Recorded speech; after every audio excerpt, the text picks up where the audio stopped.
जन्माद्यस्य यतोऽन्वयादितरतश्चार्थेष्वभिज्ञस्वराटे तेने ब्रह्महृदाय आदिकवये मुह्यन्ति यत्सूरयः तेजो वारिमृतं यथा विनिमयो यत्र सर्गो मृषां धाम्ना स्वेन सदा निरस्तकुहकं सत्यं परं धीमहि सदाशिवसमारम्भां शङ्कराचार्यमध्यमाम् अस्मदाचार्यपर्यन्तां वन्दे गुरुपरम्परां योगिनं विश्वनाथाख्यम् अस्मत्तातस्वरूपिणम् आत्मलाभात् परं लाभं वक्तारं न कदाचन गीतार्थग्रन्थकर्तारं श्रीगुरुं प्रणमाम्यहं योऽन्तः प्रविश्य मे वाचं धृतिं बुद्धिं प्रचोदयात् ॐ नमः सभाभ्यः सभापतिभ्यश्च वो नमः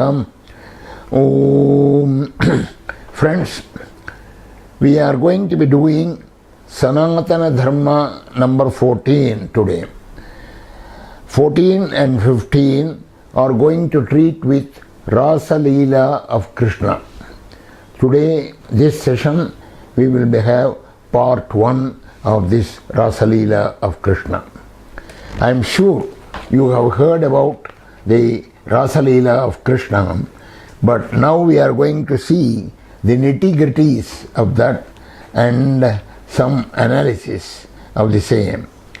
You know, the fervent devotion to Krishna of the celebrated gopis of Vrindavan, particularly that most important of them, namely Radha, this devotion is the best example of Madhura Bhakti.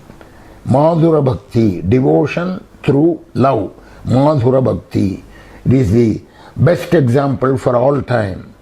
There is a large variety of legends, representations of this Bhakti, not only in literature, but in painting and sculpture that is known throughout every part of India. The first poetic expression of the Radha Krishna story is that Gita Govindam of Jayadeva, 12th century CE. The principal character in that poem is certainly Radha, the beloved of Krishna. She spoke no word except prayer. She moved no step except towards Krishna. She saw and heard only Krishna.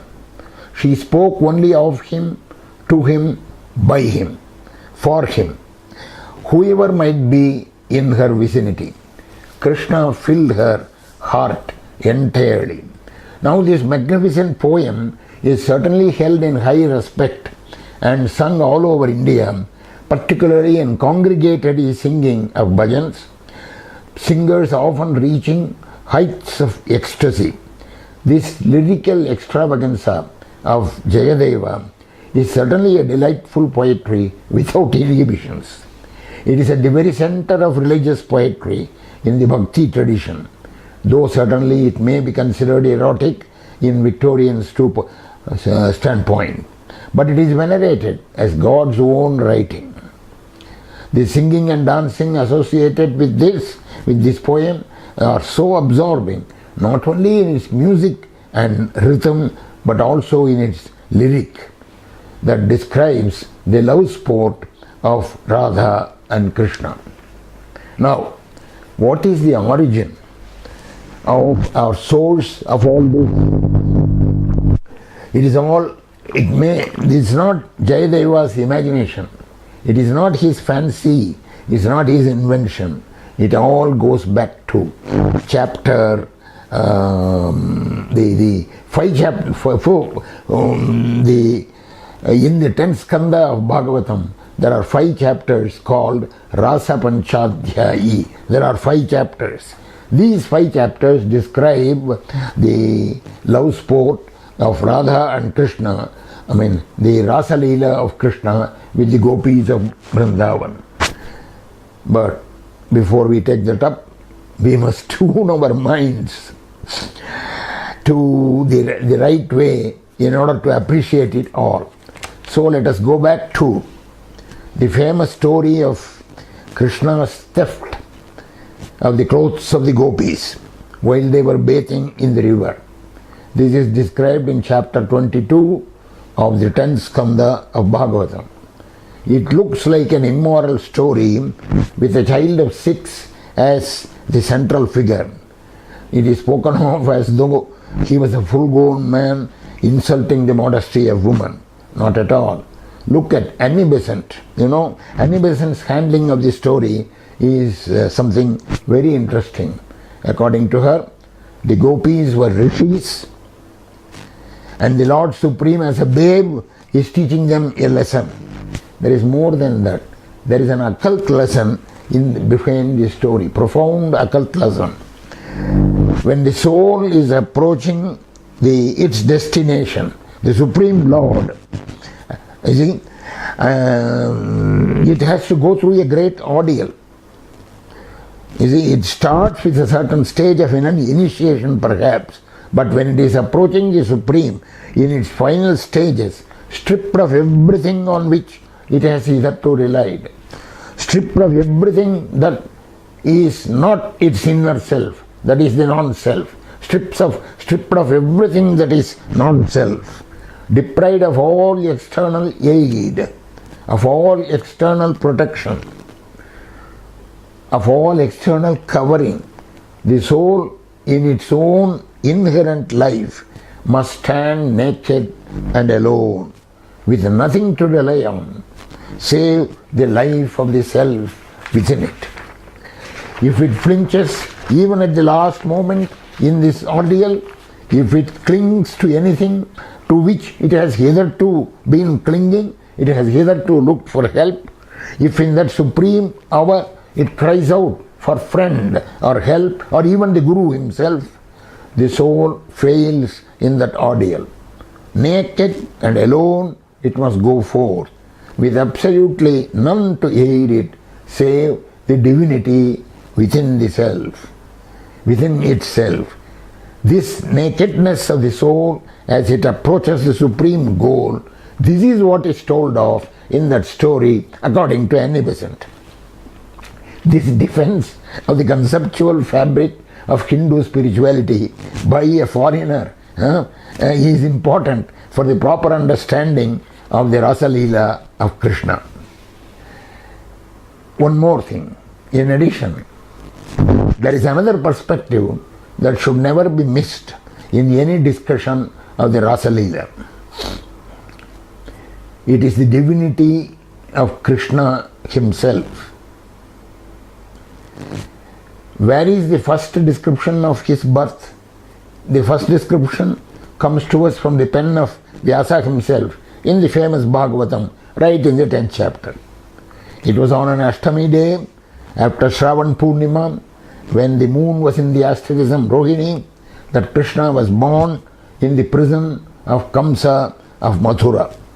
According to the hair-raising description of that birth in the Srimad Bhagavatam, chapter 3 of 10th skanda, it was in the dense darkness of that fateful night the Lord appeared, mark the word, appeared, avirasit yatha prachyam dishi induriva pushkalaha. Just like the full moon rising on the eastern horizon, he appeared as an unusual child from the womb of Devaki. Just like the moon rising on the eastern horizon. Oh, what a sight it was. Tamadbhutam balakam ambujekshanam. Vasudeva, this sloka which I am going to quote now, it ends with Vasudeva Aikshata. Vasudeva saw this wonderful child. What kind of wonder?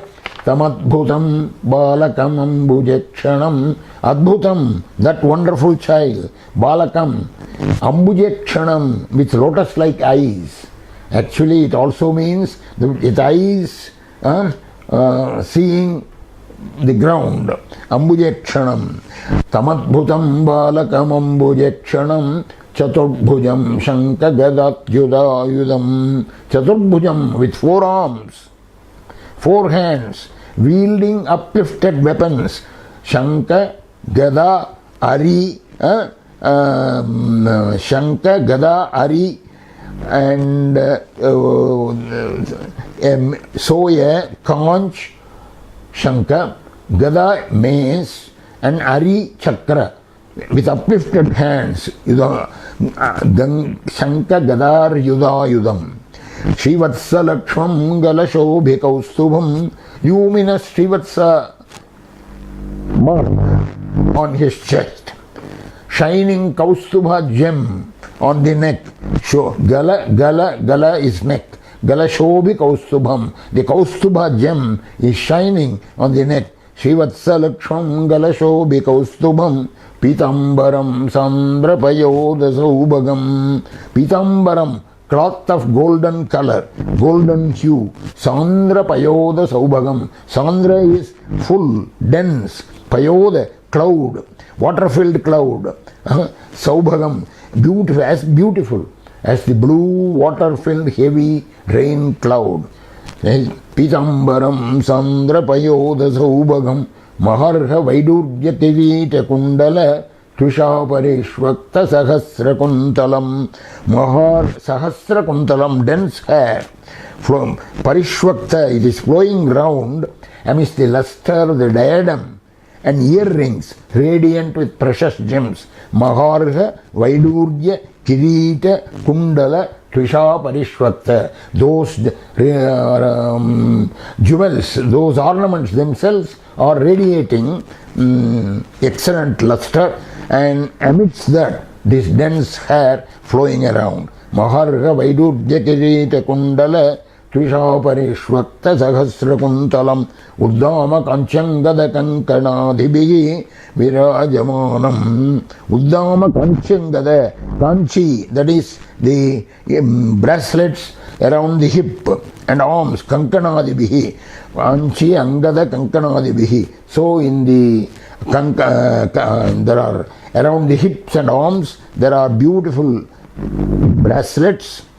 With all that, Virajamanam, he is shining. Vasudeva Ikshate. So look at the wonderful child. Try to imagine it. Samadbhutam Balakamam Bhujakshanam Chaturbhujam Shankagadatyurayudam Srivatsa Lakshmam Galashobhi Kaustubam Pitambaram Sandra Payoda Saubhagam Maharha Vaidurya Kirita Kundala Tusha Parishvakta Sahasra Kuntalam Uddama Kanchangada Kankanadibhi Virajamanam. Vasudeva Aikshata. I used to say it as one of my prayers almost every day. Only with the last words Vasudeva Aikshata I changed to Virajamanam Darshaya Panduranga. Show me, O Panduranga, this wonderful child. That is what I pray every day. Anyway, here is the description, first hand description. Vyasa was the first one who described it ever. Nobody has seen it except Vasudeva, right? The hero of the story. So it is Vyasa who has described it, and Vyasa's also is not imagination. He wrote what really happened. He has seen it with his internal eyes. Now, question. Or do you believe in all this? Either you believe in all this or you don't. No halfway. If you don't believe in all this, you see, great devotees certainly believe it. Jayadeva believed it. Purandaradasa believed it. A Prabhupada, a Tulasidas, a Surdas. All these are devotees, great devotees. Ekanatha, Chaitanya, Ramakrishna, Annie Besant herself. So these are great devotees, and there are millions of other people who are not such great devotees, but they believe in this. The question is, either you believe in all this or you don't. If you don't believe in all this, then Rasa Lila of Krishna, which comes after a few pages in the same Bhagavatam, is also a fiction in the imagination of Vyasa. Because if you think that this is fiction, that is also a fiction. Then there is nothing more to discuss. Fiction, a story in fiction, there is nothing more to discuss except that it is interesting. But if you believe in all this, The Rasa Lila of Krishna should also be believed to be true. Not only should it be believed to be true, happening, but you also get a justification for it. I will tell you. When doubts arise as to the good or bad of Rasa Lila, remember you have accepted that the birth of Krishna in the above manner is true, and that means Krishna is the all-powerful, absolute divine. This is the fundamental thing. Krishna is the absolute divine. A discussion of Rasa Lila thinking that Krishna was an ordinary person like you and me is a misnomer. It's a non-issue. You cannot enter the discussion of Rasa Lila that way. We shall only discuss Rasa Lila with the full conviction that Krishna is the absolute transcendental divinity that is omnipresent, omniscient and omnipotent. Lacking this conviction, we would have denied ourselves the fundamental eligibility to discuss Rasa Lila, and more so the prerequisites to be able to appreciate it. So this is the fundamental foundation that I want to lay before I get into the actual story. So let us get into the actual story. Remember, Krishna was probably a 10-year-old boy. The age is not mentioned there. 10-year-old boy at that time, probably even less. The gopis of Vrindavan did a month-long Katyayani Vrata. What is the Katyayani Vrata? The purpose is to get Lord Krishna as their husband, Pati. The Vrata itself is a very complicated one. Bathing in the Yamuna at daybreak, making an image of the goddess of Parvati with sand on the river bank, and worshipping her with all the formalities. This is the month-long worship. It was at the end of this month-long worship, that incident about the robbing of their clothes by the Lord, that incident happened. The Lord definitely chastised them. They had no business to bathe naked in a river, particularly when they were engaged in this Katyayani Vrata. So he told them, after telling them that his treatment of them was in punishment of their misbehavior, he gave them back their clothes. But also promised them that very soon their desire for sporting with the Lord, for which they did the Katyayani Vrata, would be fulfilled. Very soon I will fulfill that day in which you wanted to sport with me. Here he makes a very important statement which is significant for our understanding of the Rasa Lila.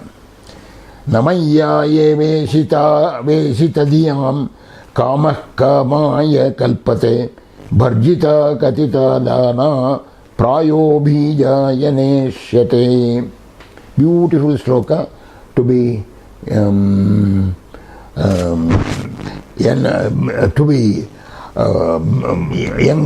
engraved in gold.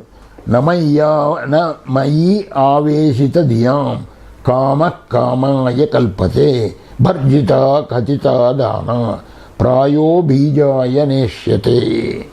Chapter 10, 22, 26. What is this? Na mayi aveshita. Whoever has turned their minds towards me, Krishna is speaking.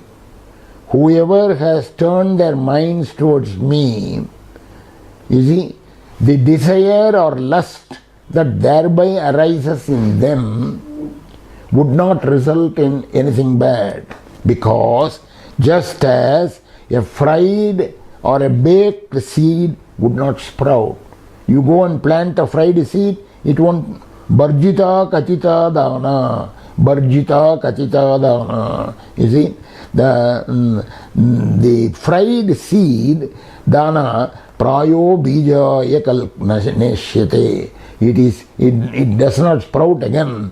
So also, mayi aveshita dhyam kama kama kalpate. This kama, this lust that itself, once it is placed in me, that will be only a fried seed. It won't sprout into kama. Namaya veshitadiyam kama kamaya kalpate. Na kamaha na kamaya kalpate. The lust would not sprout into a lustful thing.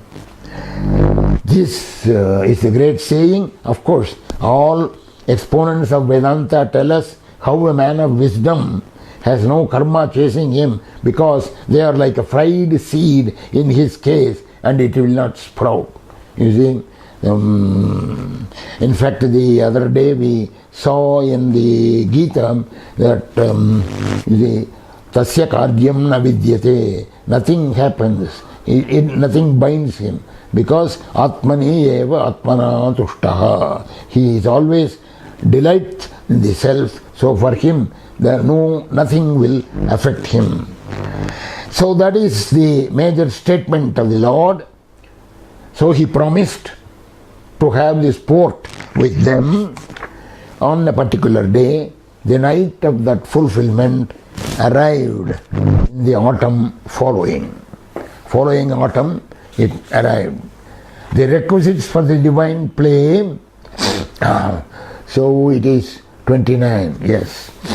The requisites for the divine play were all created by him, by his Maya. You have to understand this. Yoga Mayam Upashritaha.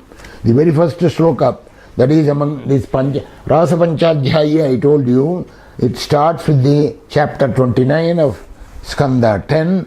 Bhagavana Pitaratri Sharadot Pulla Mallika Vicharantum Manashakre Yoga Mayam Upashritaha.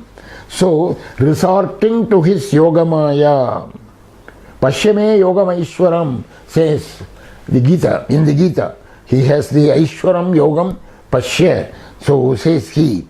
So, on that moonlit night, his melodious note on his flute, he played it in the woodlands adjoining the Yamuna. The sound of music went all the way to the ears of the gopis in all the different houses and enraptured them. It pleasantly distracted everyone and everything from normal activity. Ajakmuhu anyonyam alakshitodhyama. They all came from the houses, but each one did not know about the activity of the other. Anyonyam alakshitodhyama. It enchanted them, that music, to revel in ecstasy. Even shrubs and trees, you see, even shrubs and trees, flowers and leaves, birds and animals stood enchanted with that rapturous, divine, musical rendering. So no sooner the gopis heard the music of his flute, than they were all captivated by the symphony of joy that emanated from it.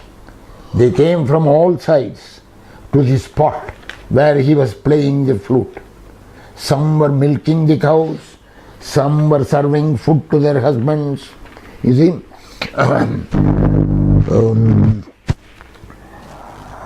some were milking their cows, some were serving food, some keeping busy with their cosmetics, some others were cleaning their houses. All of them dropped their work just where it was and ran towards Krishna. Their husbands, brothers and parents tried to stop them, but of no avail. Tavatgyamana padibihi vidribihi bhratravandibihi govinda pakratatmano natyavarnanya vartata mohito. They were stopped by their brothers, husbands and parents, but this was no avail. They did not stop. The minds of the gopis had been lured away by the music of the flute and by the thought of Lord Krishna. They forgot all about themselves. Some of the gopis, however, could not manage to get out of their house. You see? Antargrahagata kasyate gopyaha alabdha vinirgamaha Krishnam tatbhavana yukta dadhyurmelita lochanaha dussaha preshta viraha tivratapa dhyutanushubaha dhyana prapta chutashlesha nirvritya shina mangala tameva paramatmanam jara buddhyapi sangata jahurgunamayam degam sadhya prakshina bandana. Some of the gopis, I said, could not come up, managed to get out of their houses. They remained home with eyes closed, meditating upon him in pure love. For these gopis, just now I read the slokas, it says, the intolerable separation from their beloved caused an intense agony that burned away all impious karmas. Dussaha preshta viraha tivratapa dhutashubha. This intense agony, tivratapa, burned away all their previous impious karmas. Tivrapapa dhutashubha. By meditating upon him, they realized his embrace and the ecstasy. They then felt exhausted their material piety. Although Lord Krishna is the Supreme Soul, these girls simply thought of him as their lover and associated with him in that intimate mood. Thus their karmic bondage was nullified and they abandoned, as it were, their gross material bodies. Jahur gunamayam degam sadhya prakshina bandhata. These gopis, by meditating on him with pure love, all their past karmas were burnt away and their material piety got exhausted. They merged with him, so to say, in that kind of state. When this was stated, you see, remember Parikshit is, Shuka is saying all these things. The sage Shuka. Parikshit is listening to it. Parikshit asks, right at this point, King Parikshit asked the question. Remember, you and I have several doubts about the Rasa Lila. But Parikshit asked the right question at the right time. He asks here, how could these girls, their minds caught up in the waves of worldly love, how could these girls free themselves from material attachment?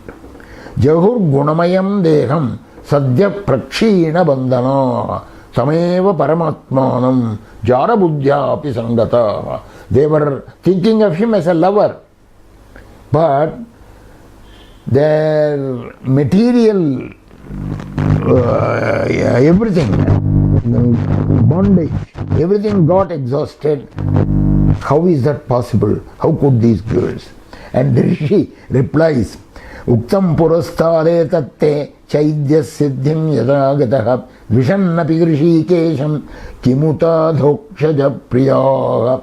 Hey Parikshit, you don't understand this? Even earlier, that Shishupala, Chaidya, that Shishupala, who threw several abuses against Krishna, he was himself absolved of that. He was absolved. So even Shishupala, who hated Krishna, achieved perfection. So what to speak of the Lord's dear devotees like these gopis? The Supreme Lord is inexhaustible and immeasurable. He is untouched by Prakriti because He is its controller. Vrinam nishreyasarthaya vyaktir bhagavato nrupa avyayasya aprameyasya nirgunasya gunatmanaha. So, Prakriti, He controls the Prakriti. His personal appearance in this world is meant for bestowing the highest benefit on humanity. Persons who constantly direct their kamam krodham bhayam sneham aikyam sauhridame vacha nityam harau vidadato yantitan mayatam hite. Very important shloka. Persons who constantly direct their lust, kamam, krodham, their anger, bhayam, their fear, sneham, their protective affection, feeling of impersonal oneness, aikyam, or friendship, sauhurdam, whatever they think of in terms of the Lord, they are sure to become absorbed in the thought of Him. So, nityam harau vidadato yanti tanmayatam hite. So, they are sure to become absorbed in thought of Him, and they will reach His destination. They will reach Him. This is the fundamental thing. Kamam krodam bhayam snegam aikyam sauhridameva nityam harau vidadato yanti tanmayatam hite. Yanti tanmayatam. His oneness, they reach, they attain the oneness with Him, impersonal oneness with Him. You should not be astonished, Parikshit, O king, you should not be astonished, because you are the unique person in the whole world who had the benefit of seeing His beatific form, presence, even while you were in the womb of your mother. You remember that? You see? So Krishna, so that is the explanation. Now the gopis are all coming. We are continuing this story. The gopis are all coming. Krishna saw them all coming. When they had all gathered, He told them to go back. He waved them back, saying their first duty was in their home, with their husbands, with their relatives. I know you have ties of attachment for me, Krishna says. I know you have ties of attachment for me. It is but proper. All creatures in the world will find delight in me. Everybody finds delight in the thought of the Lord. Priyante mayi jantavaha. Priyante mayi jantavaha. Everybody takes pleasure in remembering me, in loving me. But your duty is elsewhere. For a woman from a respectable family, petty adulterous affairs are always condemned. They bore her from heaven, ruin her reputation, and bring her difficulty and fear.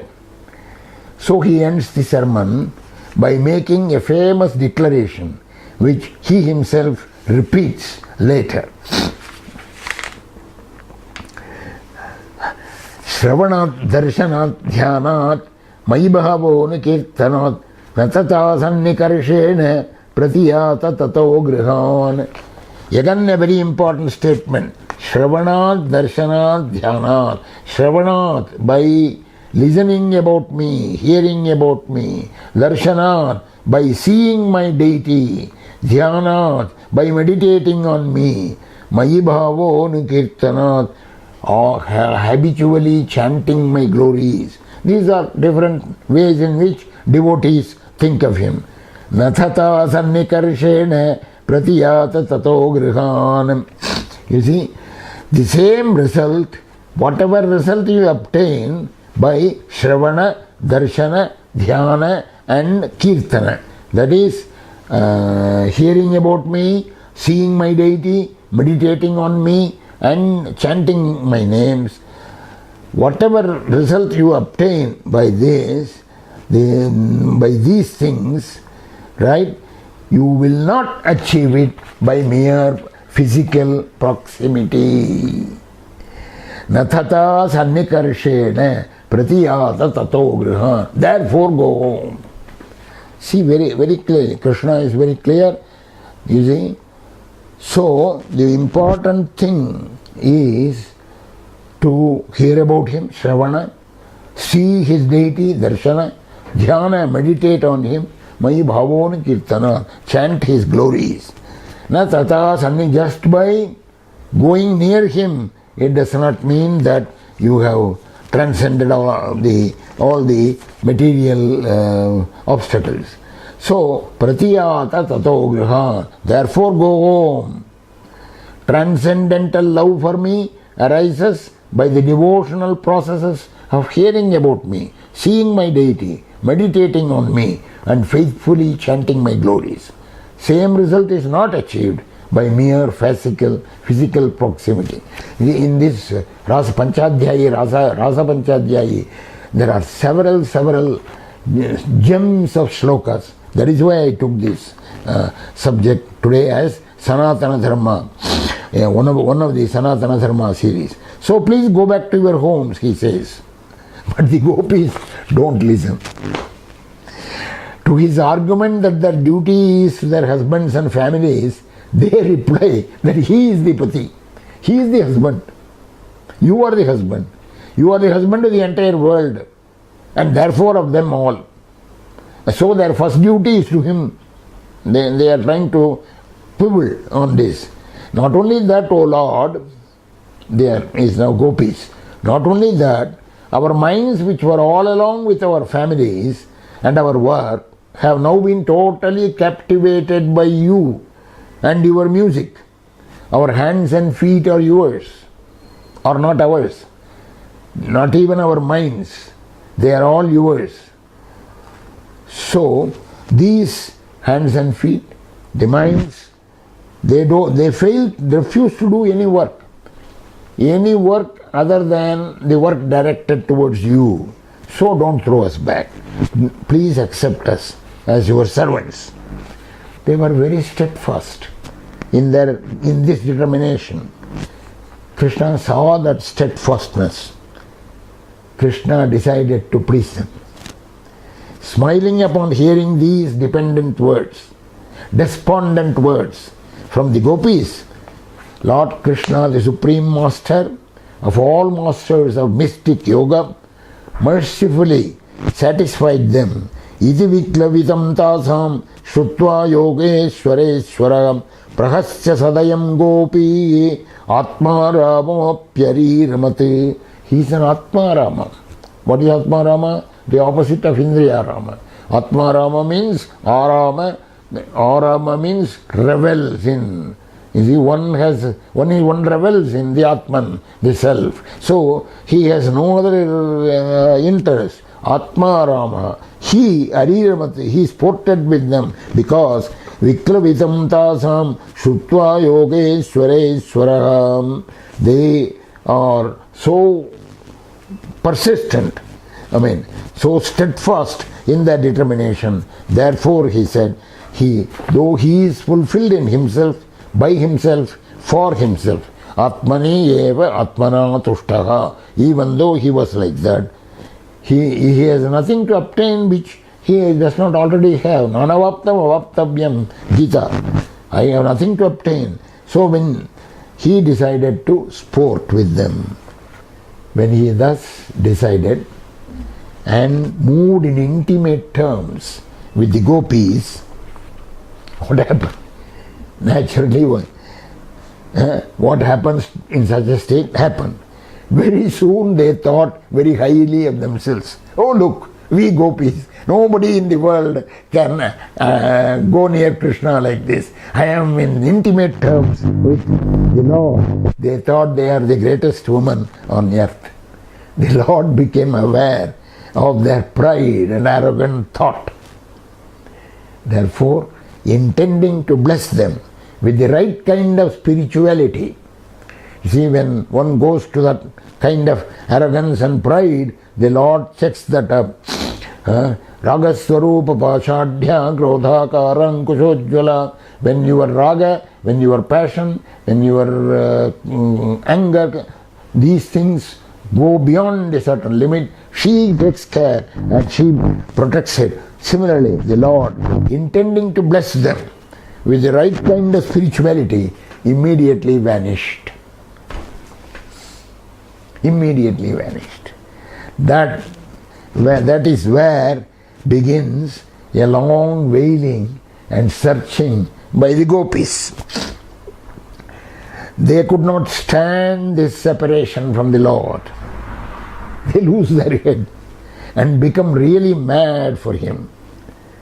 This is called the experience of viraha. Viraha means separation. It is said by all exponents of bhakti that the highest form of bhakti is the experience of viraha from the Lord. You should be able to, you should cry when You are not reaching the Lord. You are not near the Lord. Right? We think we are all devoted to God.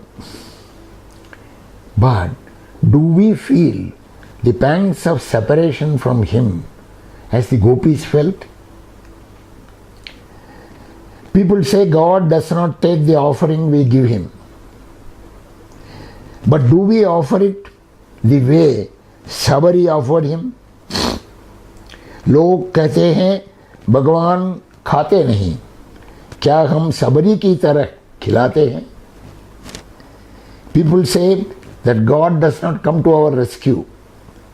But do we call Him with that conviction and pangs of anxiety that was characteristic of Draupadi's call? लोग कहते हैं भगवान आते नहीं, क्या हम द्रौपदी की तरह बुलाते हैं? See, that immense, intense anxiety, intense passion from the bottom of our heart has to come. That is the thing.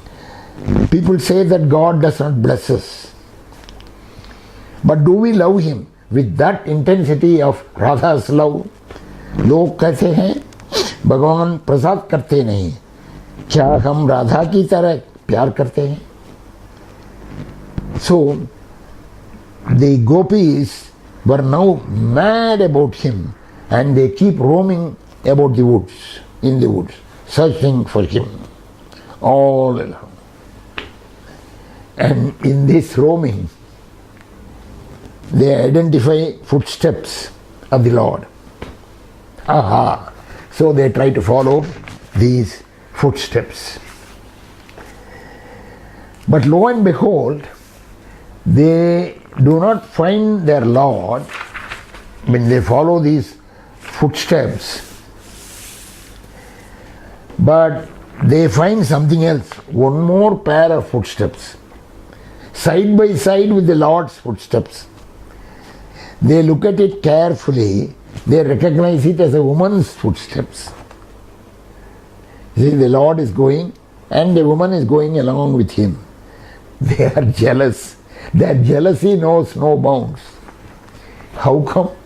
One of their own group has found it possible to be with the Lord and is now enjoying His company, the privilege of His company, all alone. What a supreme fortunate circumstance for that woman. She must be the most beloved of Krishna among all of them. This is their thought. But on the other hand, that single gopi who was with Krishna had an interesting experience. She certainly enjoys the company of the Lord all alone. But that very enjoyment puffs up her head, and she tries to aspire for more of the Lord than the others. You see, in the Gita we had this thing, Sukeshu vigatas pragaha. When the sukha comes, we want more of that sukha.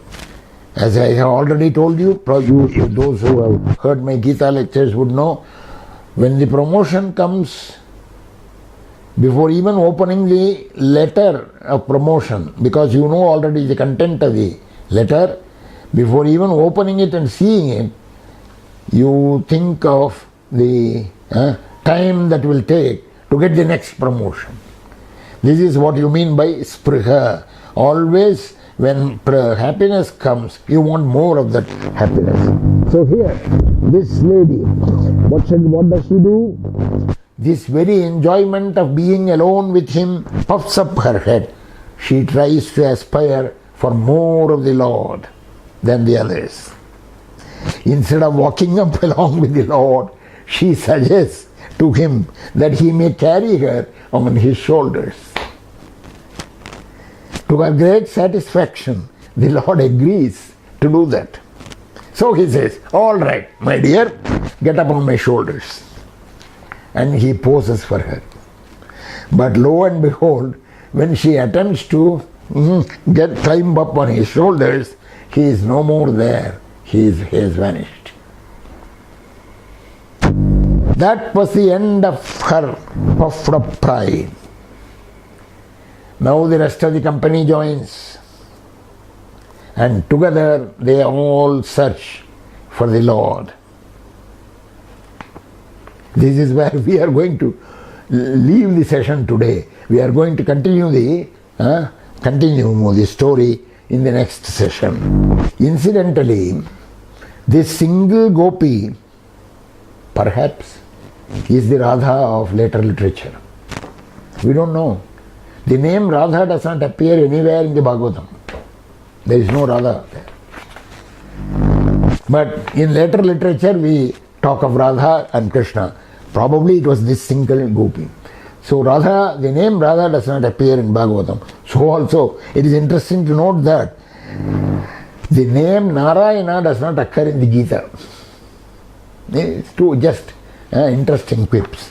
Anyway, I'm glad that we have been able to cover one part of the Rasa Lila today. In the next session, we will continue the story, and that is where we will get more important things like Shuka's questions, Parikshit's questions, and Shuka's answers.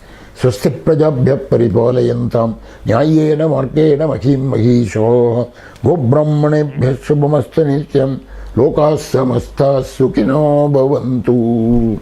Om Tat Sat.